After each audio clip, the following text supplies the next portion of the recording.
15వ రోజు ద్వితీయోపదేశ కాండం 24 నుండి 34 అధ్యాయాలు చదవండి. పరలోకమందున నా తండ్రి, నా ఇంటర్వ్యూలో మీ యొక్క దయ నాపైన ఉంచమని నజరేయుడైన యేసు నామమున అడుగుచున్నాను. ఆమెన్. నా ఉద్యోగం చుట్టూ ఉన్న ప్రతి కంచె, హద్దు నజరేయుడైన యేసు నామమున చుట్టివేయబడును గాక. ఆమెన్. నా ఉద్యోగంలో తోకలా ఉంచాలనుకుంటున్న ప్రతి శక్తిని తిరస్కరిస్తూ తలగా ఉంచే ఆత్మను నజరేయుడైన యేసు నామమున ప్రోక్షిస్తున్నాను. ఆమెన్. నా ఉద్యోగం మరియు ఇతర వ్యవహారాలపై జయించే శక్తిని నజరేయుడైన యేసు నామమున ప్రోక్షిస్తున్నాను. ఆమెన్.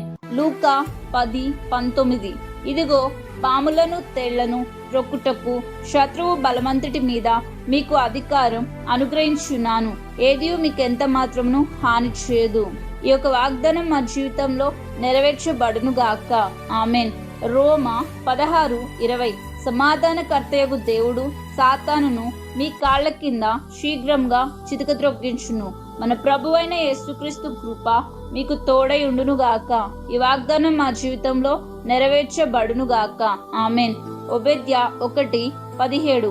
అయితే సియోను కొండ ప్రతిష్ఠితమగును, తప్పించుకున్న వారు యాకోబు సంతతి వారు తమ స్వాస్థ్యములను స్వతంత్రించుకొందురు, దాని మీద నివసింతురు. ఈ యొక్క వాగ్దానం మా జీవితంలో నెరవేర్చబడును గాక. ఆమెన్. ఎఫెసీ 1:7.